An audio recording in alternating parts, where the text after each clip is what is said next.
Chapter 3 Philippine History Spaces for Conflict and Controversies.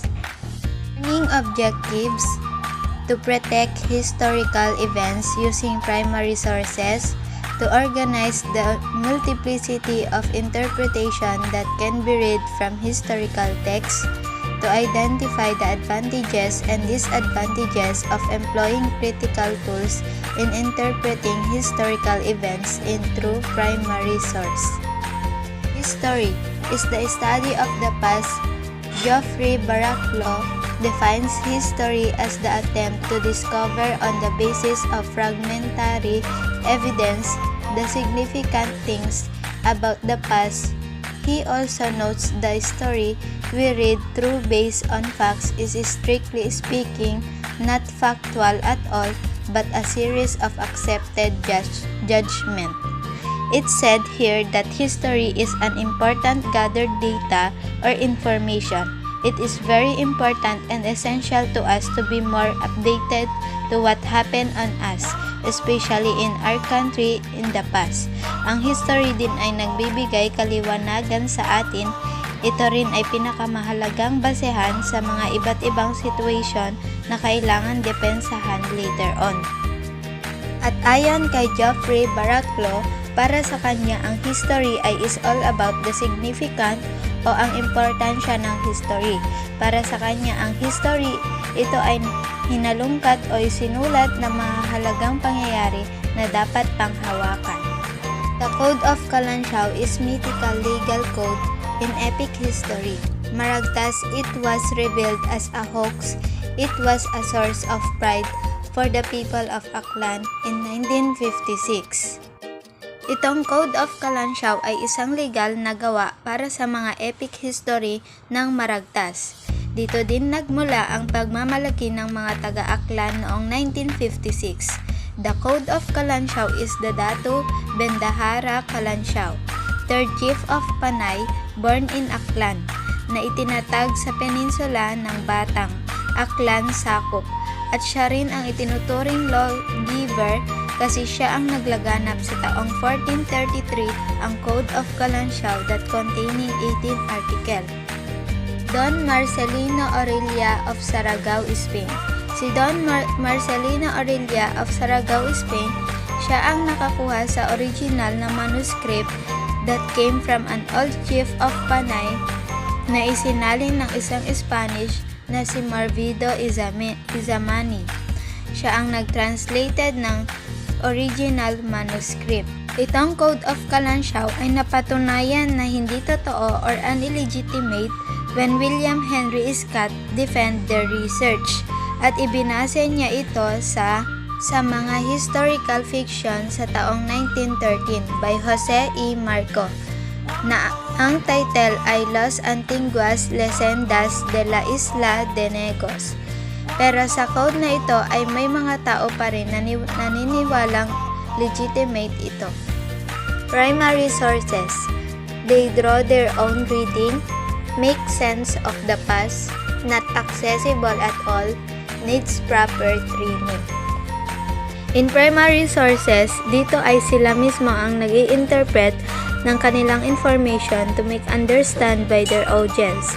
It is also make a process to make this that full of essence, and they tell that primary source are not accessible at all, and it may cause also the problem and misunderstanding kasi itong source na ito ay mas nagre-resulta ng hindi magandang pangyayari kaysa sa magandang pangyayari.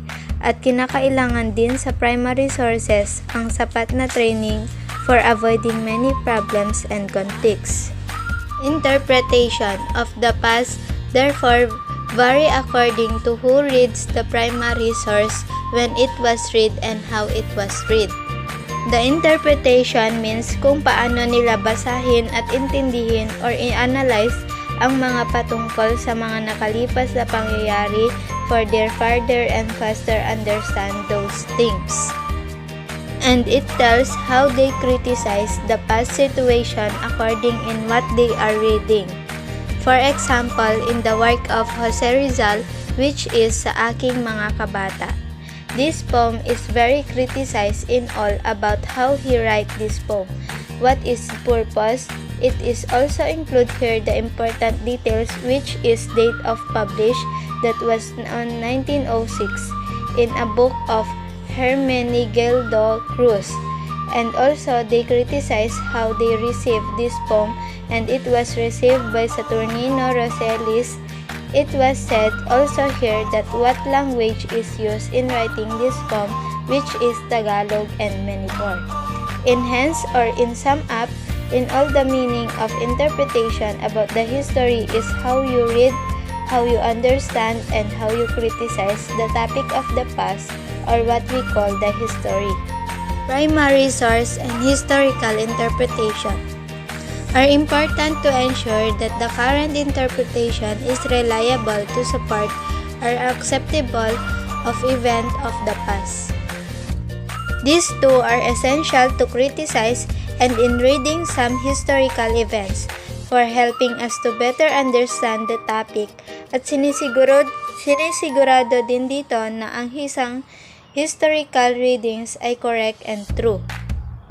Multi-perspectivity, way of looking at historical events, personalities, developments, cultures, and societies from different perspectives, have a multitude of ways by which we can view the world, and each will be equal. Requires incorporating source of materials, different historical agents create different historical truths. Multi-perspectivity, it means in interpreting historical events or readings, dapat kailangan rin nating mag-gather ng events, kanilang personalities, development, cultures, and societies for further information, because in interpreting an historical event, we should be equal to all involved in historical topics, and to avoid some misinterpret or what we call wrong information. Dito sa multi-perspectivity ay kinakailangan din na dapat tugma ang mga nakasulat na detalye sa isang historical readings mula sa isang historical events o sa totoong nangyari, and in the different historical agents create different historical truths. It means to provide a complete true information para mas maintindihan ng mga tao para sa mabilis na pag-intindi sa nakaraang pangyayari. Case Study 1. Where did the first Catholic Mass take in place in the Philippines? Butuan is believed as the site of the first Mass, 1872 near Agusan River, held on April 8, 1521. It has two sources that historians refer to identifying the site of first Mass. One is the log kept by Francisco Albo, and two is the account by Antonio Pigafetta, Primio Vigio in Torno al Mundo, or First Voyage Around the World. In this study, where did the first Catholic Mass take place in the Philippines, which is they believe that it take in Butuan in the year April 8, 1521, because they have a evidence na panghawakan ito, which the primary source of elementary reading. Itong first Mass in the Philippines ay gumamit pa sila ng two source of historian para malaman talagang kung saan talagang lugar ito unang naganap. Una sa mga sources na ito ay log of Francisco Albo, kasi isa siya sa mga 18 survivors who returned with Sebastian Elcano on the ship of Victoria pagkatapos ng circumnavigated the world. At ang pangalawang source ay the account by Antonio Pigafetta, kasi dito sa source na ito ay naalala ni Antonio Pigafetta ang pakikipaglaban nito, at nakita niya rin mismo kung anong nangyari sa lugar na iyon na pinagdarausan ng first Mass. Primary source, Albo's log.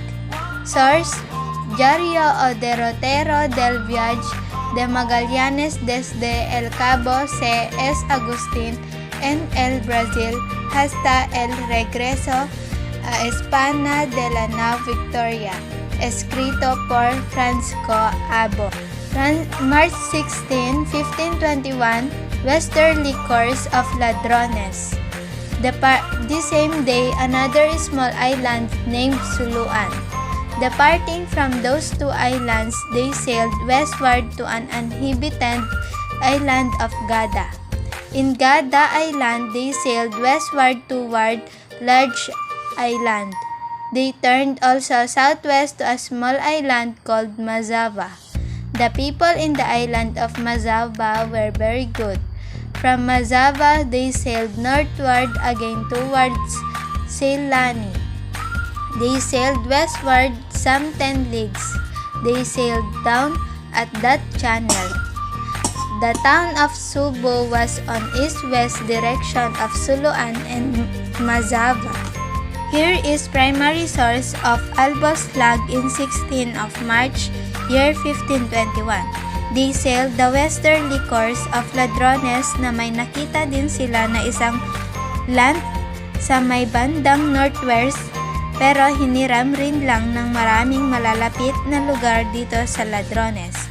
At nung kinalaunan ay nalaman din nila na ang pangalan nitong land na ito ay Yunagan.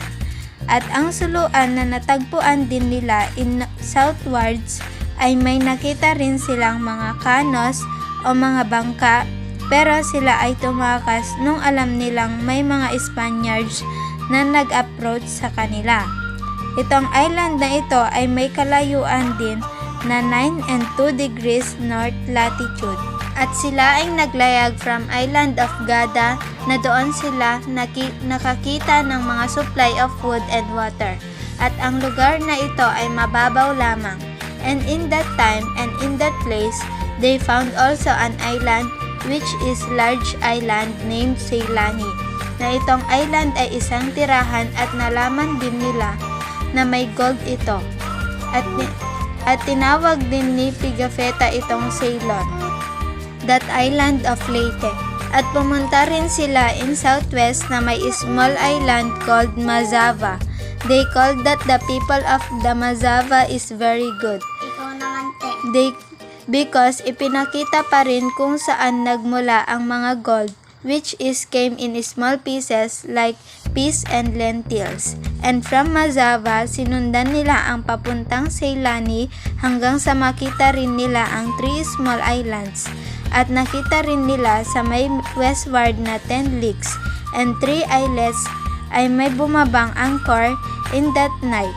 At they make a channel sa pagitan ng 2 islands which is Matan and Subo. Ang Subo at the east-west direction.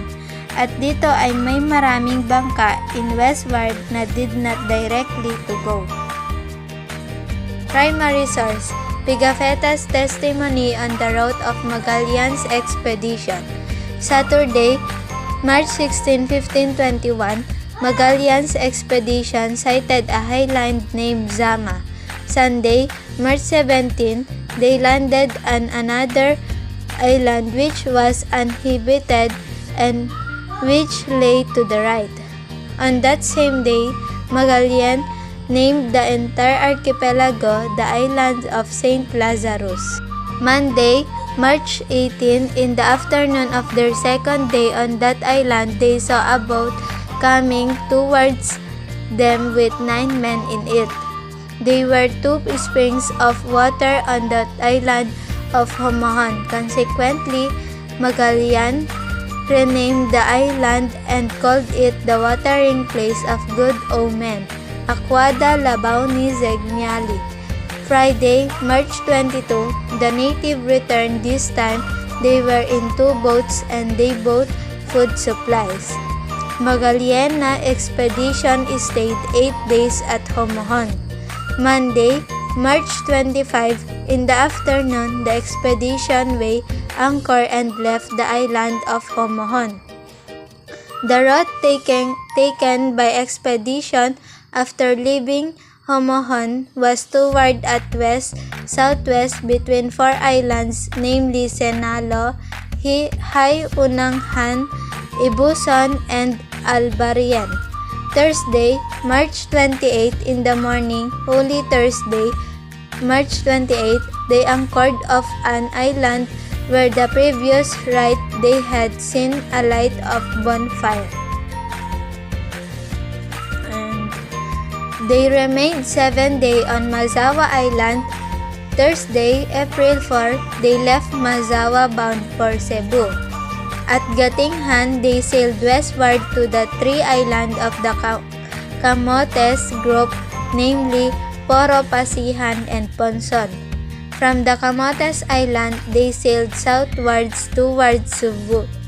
Sunday, April 7, at noon, they entered the harbor of Cebu or Cebu.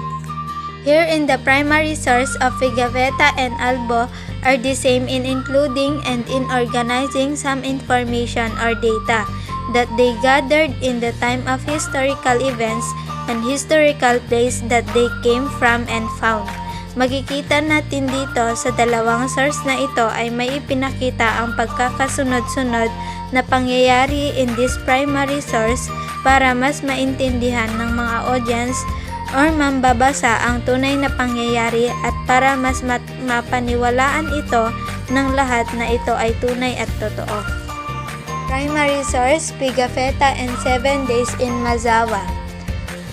Thursday, March 28 in the morning, they anchored near an island where they had seen a light the night before. A small boat or boloto came with 8 natives to whom Magellan threw some trinkets as parents. Friday, March 29, next day, Holy Friday, Magellan sent his slave interpreter ashore in a small boat to ask the king if he could provide the next expedition with food supplies. Saturday, March 30, Pigafetta and his companion had spent the previous evening feasting and drinking with the native king and his son. Sunday, March 31, early in the morning of Sunday, the last of March and Easter Day. Sunday, March 31, on that same afternoon, Magellan asked two kings which ports he should go to in order to obtain more abundant supplies of food than available in that island. Monday, April, Magellan sent men ashore to help with the harvest. Tuesday, April 2 and Wednesday, April 3 worked on the harvest during the next 2 days. Thursday, April 4, they leave Mazawa bound for Cebu. In this primary source of Pigafetta in 7 days in Mazawa, it shows also the full details that happened within the 7 days in Mazawa. It includes also here the day, date, and what he was do. Within 7 days, here in historical readings about the first mass in the Philippines stated the true events o nangyari noong past years dahil tinutukoy pa rin dito kung saan talaga dinaos ang first mass ng Pilipinas dahil may naniniwalang ang first mass ay dinaos sa Butuan at may hindi rin naniniwala. At dito sa source na ito ay may mga ipinakita rin na examination para sa mga evidence na iyon. The Age of Exploration is a period of competition among European rulers to conquer and colonize lands outside their original domains. Ang Age of Exploration is what we call panahon ng labanan nila sa paraan na pagkamit nila sa kanilang mga land. At for instance, ang goal nila ay para lumaganap ng isang alternative by sea to get to Asia. Para ito ang kanilang maging main source sa mga spice and commodities nila kasi karamihan sa iba ay very expensive. This is study 2, what happened in Cavite, Montenegro. 1872 is a historic year to events, the Cavite Mutiny and the martyrdom of three priests, Mariano Gomez, Jose Burgos, and Jacinto Zamora, immortalized as Gamburza. This year called historic events because these events are very important milestone in Philippine history. Ito ay isang pinaka-importante at pinakamatandaan ng pangyayari sa Pilipinas, and also because in this year happened the awakening of nationalism among the Filipinos of that time. Spanish accounts of Cavite Montini.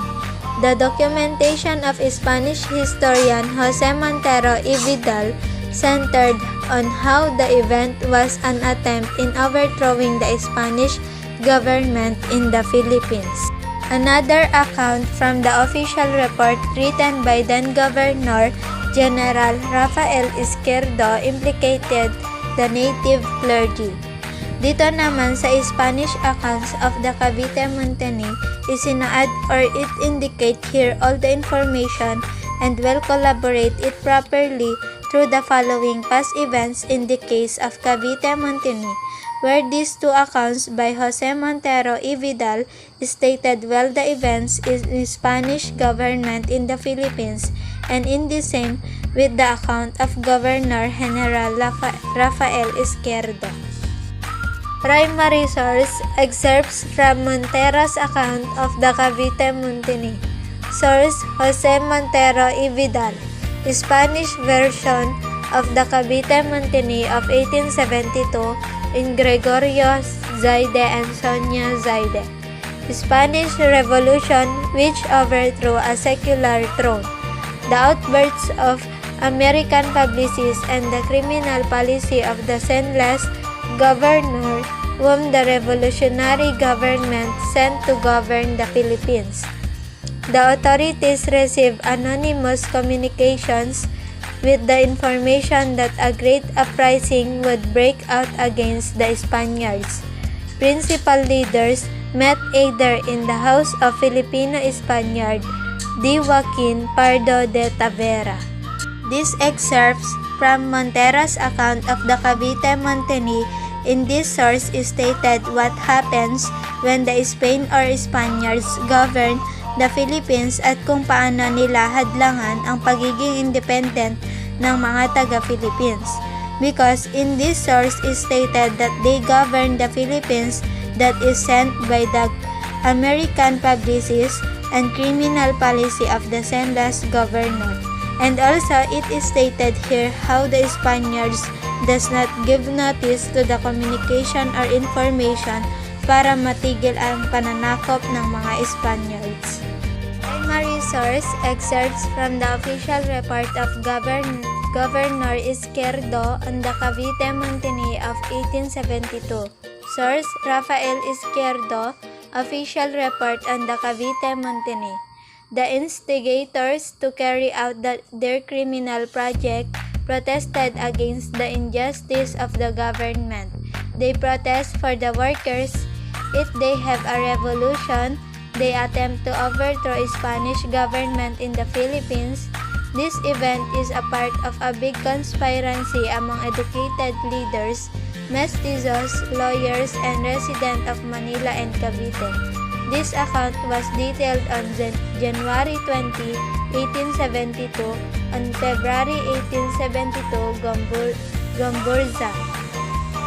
They protest because they want a justice for not paying for their tobacco crop, at nagtalaga sila ng protesta para mabigyang diin ang isyo ng bigyan ng pay tribute ang kanilang manggagawa simula January 1, at sila ay nagkaroon ng isang revolution for their workers para ipaglaban ang privileges ng kanilang mga workers, to pay them a tribute for being forced labor. At kaya na ipatupad ang revolution na ito ay nakakita rin sila ng reasons para ipaglaban ito at para masuportahan din ito. They attempt to overthrow the Spanish government in the Philippines para pumili o humalal muli ng bagong hari. And this account was detailed also on January 20, 1872 of Sampaloc, celebrated Feast of the Virgin of Loreto. At ang revolusyon na ito ay naging madali na tapusin nung ang mga taga Manila ay tulungan ang mga Caviteño, at ang mga leader ng mga ito ay napatay. ang Gomburza ay sinulong or inexecute para magsilbing banta para sa mga Pilipino para hindi na makipaglaban sa mga Spaniards ulit. Differing accounts of the events of 1872. In the differing account of the events of 1872, it is stated here the accounts of Izquierdo and Montero. The first account and who wrote in this account, which is the account is a Filipino version of bloody incident in Cavite by a Filipino scholar and researcher. Primary source, excerpt from Pardo de Tavera's account of the Cavite Mutiny. Trinidad Pardo de Tavera, Filipino version of the Cavite Mutiny. This uprising among the soldiers in Cavite was used as a powerful level by Spanish residents. Up to that time, there had been no intention of succession from Spain. Tavera is of the opinion that the Spaniards, friars, and Izquierdo used the Cavite Mutiny. Central Spanish government introduced an educational decree fusing sectarian schools. The uprising among the soldiers in Cavite because their aim para mabawian ang mga friars in this island. And also they expect that the Filipino have an improvement sa kanilang mga kalaban ng kanilang bansa. At in that time, the Filipino does not want any affairs in Spain but they want only to secure para maprotektahan at ipaglaban ang kanilang mga material at advancement of education. The Spanish friars and Izquierdo used the Cavite Mutiny to seize some issue by blowing out para magtangka ulit. Ito. And they introduced a sectarian school called Philippine Institute at tunguhin lamang nito para ma-improve ang kalidad ng edukasyon sa Pilipinas sa pamamaraan ng competitive examination. Primary source, excerpts from Plochat's account of the Cavite Mutiny. Source, Edmund Plochat, The Cavite Mutiny of 1872 and the Martyrdom of Gomburza. General La Torre create junta composed of high officials including some friars and 6 Spanish officials. Here are the summary of the reforms they considered necessary to introduce. Changes tariff rates at customs and the methods of collection, removal of surcharges on foreign importations, reduction of export fees, permission for foreigners to reside in the Philippines by real estate, enjoy freedom of worship, and operate commercial transports flying the Spanish flag. Establishment of an advisory council to inform the Minister of Overseas Affairs in Madrid on the necessary reforms to be implemented. Changes in primary and secondary education, establishment of an Institute of Civil Administration in the Philippines rendering unnecessary the sending home of short-term civil officials every time there is a change of ministry. Study of direct tax system, abolition of tobacco monopoly. In regard to schools, it was previously decreed that there should be in Manila a society of arts and trades. The Filipinos had a duty to render service on public roads construction and pay taxes every year. The friars used the incident as a part of a larger conspiracy to cement their dominance. In this source, excerpts from Plochat's account of the Cavite Mutiny, General Torre created a junta that composed of high officials at nung panahon din na iyon ay ginawa rin ng government ng Madrid para inimbestigahan o mag-gather ng mga true and correct informations sa mga problema na magkakatugma lang din na naisumite sa Manila. At nung sila ay nakapag-imbestiga na o nakahanap na ng iba pang source ay nalaman din nila na pareho lang din ang kinalabasan nito. Pagdating sa mga eskwelahan, dapat may inaasahan na magbubukas na paaralan which is society, art, and trades, pero sinuspende na lamang nito ni General Izquierdo. And when it comes in public roads, kinakailangan at obligasyon ng mga Pilipino na magbayad ng tax, pero yung mga nagtatrabaho dito like engineering shops are exempted. At ang mga friars ay ginamit itong mga cracks para makipagsabuatan na rin sa Pilipinas at para mapabagsak ang Spanish government. And the Cavite Mutiny of 1872 resulted in the martyrdom of Gomburza and paved the way to the revolution culminating 1898. Gomburza is the collective name of three martyred friars, Mariano Gomez, Jose Burgos, and Jacinto Zamora, who were tagged as the mastermind of the Cavite Mutiny. Their martyrdom is widely accepted as the dawn of Philippine nationalism in the 19th century. The government, by enshrouding your trial in mystery and pardoning your co-accused, has suggested that some mistake was committed when your fate was decided, and the whole of the Philippines, in paying homage to your memory and calling your martyrs, totally rejects your guilt. The Church, by refusing to degrade you, has put in doubt the crime charged against you. Gomburza is what we call Infidelity Filipino. Sila ang inatasang tumaksil sa mga Spanish kasi naniniwala sila na ang Spanish ay sila rin yung kasama sa pagsasabuatan upang magkaroon ng mutiny.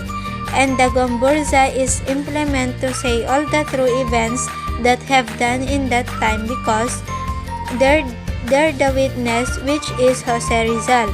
At ang pagiging martyrdom ay natuldukan na.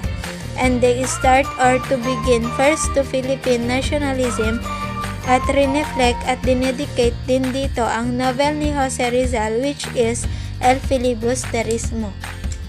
Study 3. Did Rizal retract? Jose Rizal is identified as a hero of the revolution of his writings that center on ending colonialism. Here is Did Rizal retract case.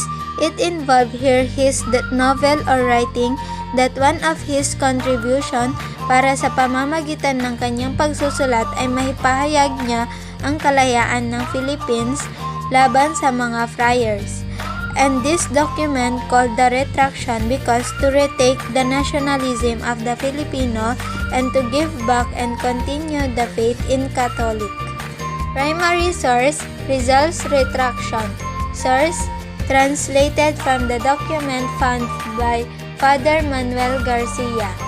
May 18, 1935, in this year declared Jose Rizal his Catholic religion.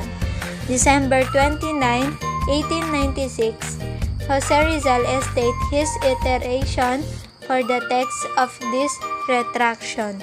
In this source, Rizal's retraction is Jose Rizal tell or state to all his religion in which Catholic, kasi ito na ang kanyang naging relihiyon simula nung ipinanganak siya at gusto niya rin itong maging relihiyon hanggang sa siya ay mamatay. And he dedicate and create his writing and novels ng buong puso niya bilang isang anak ng Diyos. And in this source, Jose Rizal also tells his four retraction. First was published in La Voz Española and Diario de Manila, which is the day of execution. December 13, 1986. Pangalawa ay Barcelona, Spain. La Juventud, few months of execution in February 14, 1897. The Balaguer testimony. In this testimony is stated the evidence in which Jose Rizal that he is a Catholic because he attended a mass, tumanggap rin siya ng communion, and he prayed Holy Rosary. At lahat ng iyan ay sinabing katangian ni Jose Rizal bilang isang patunay na siya ay Catholic. Pero itong mga testimony na ito ay hindi pa rin sapat ito. at sa katunayan ay pinagtalunan pa nila ang ginawang account ni Rizal, which is na retraction. The testimony of Cuerpo de Vigilancia. Primary source, eyewitness account of the last hours of Rizal. Source, Michael Charleston Cua. Retraction ni Jose Rizal. Mga bagong dokumento at pananaw. At 7:50 yesterday morning, Jose Rizal entered death row accompanied by his counsel, Senor Taviel de Andrade and Jesus Priors Villaclara.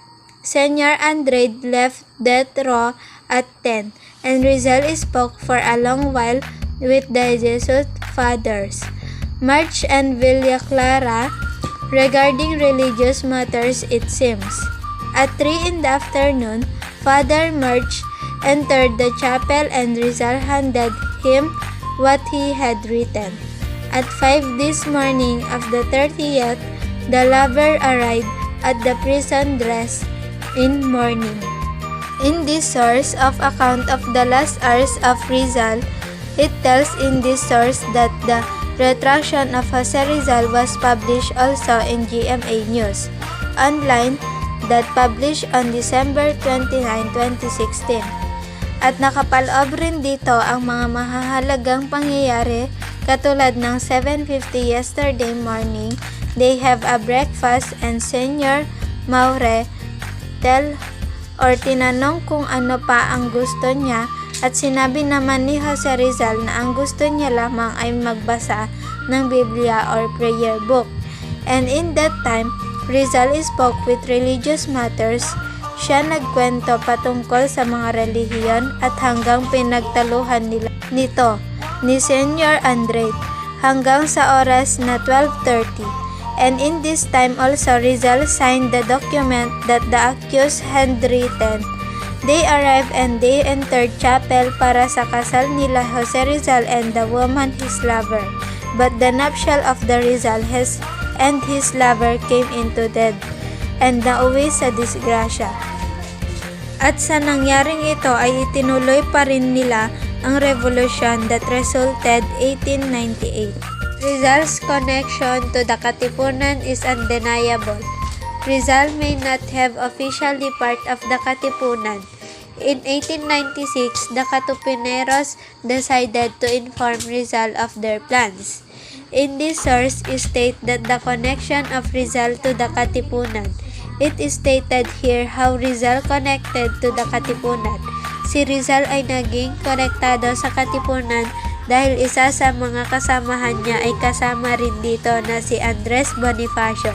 Pero ang La Liga Filipina ay hindi nagtagal nung damating ang Spaniards to exile Rizal at bumuo ulit ng organisasyon para ma-establish uli ang Katipunan.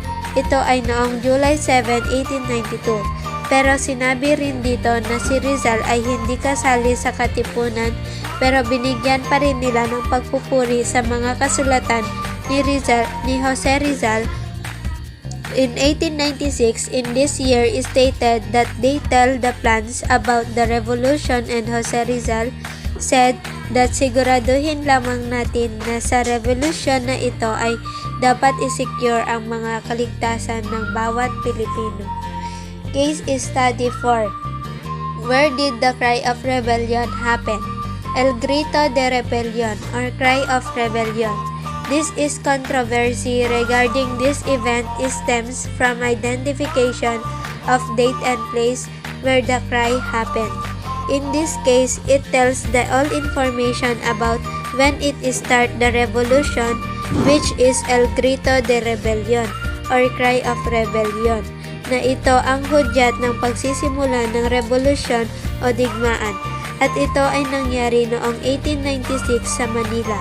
In this case is stated also all the reason where the Cry Rebellion happened.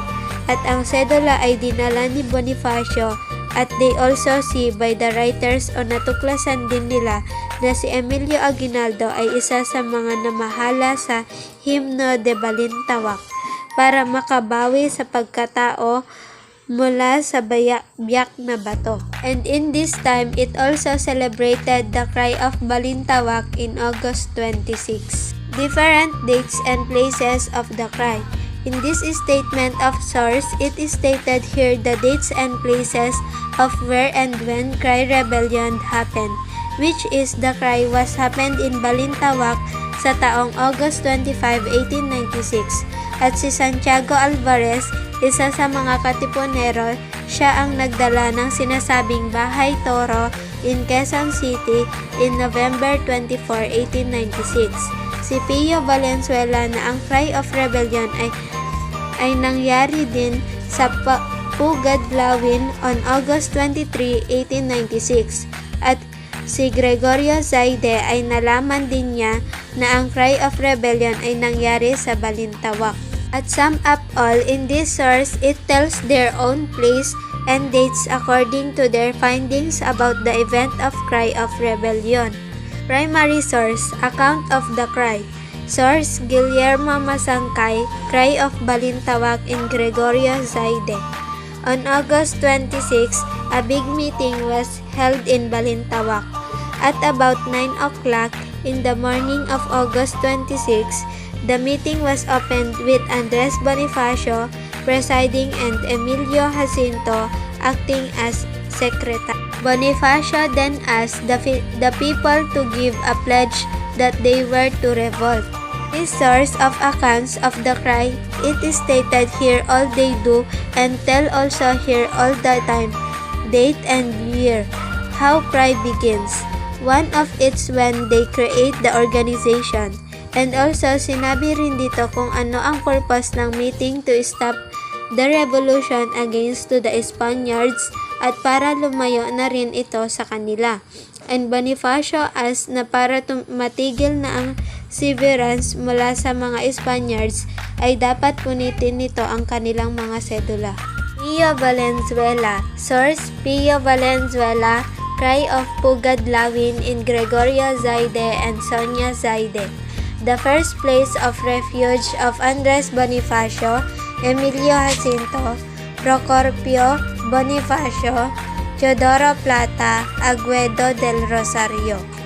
There is indeed marked disagreement among historical witnesses as to the place and time. Valenzuela's account should be read with caution. According to Guerrero, Encarnacion, and Villegas, all these places are in Balintawak. In this source of Pio Valenzuela, it is stated here that this was happened in Balintawak, which is the cry of Pugad Lawin. And also it tells here the date where they met with the members of the Katipunan. That was on August 19 to 22, 1896.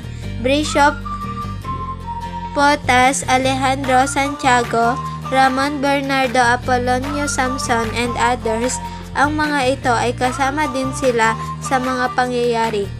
Ang Pugad Lawin, it is all the house, storehouse, and yard of Juan Ramos. And in this source, ipinahayag din kung kailan nagsimula ang revolution, which is against in Spaniard on August 29, 1896. And when they destroyed the cedula, they shouted, "Long live the Philippines! Long live the Philippines!" And they find the four places which the events done, which is Balintawak, Kangkong, Pugad Lawin, and Bahay Toro, and ang dates nito ay 23, 24, 25, or 26 ng August 1896. But they find again where did cry happen, and according to the investigator, it happened in Balintawak, August 26, 1896, at ang mga lugar na pinagdausan nito ay iba-iba para hindi masundan ng mga Spaniards.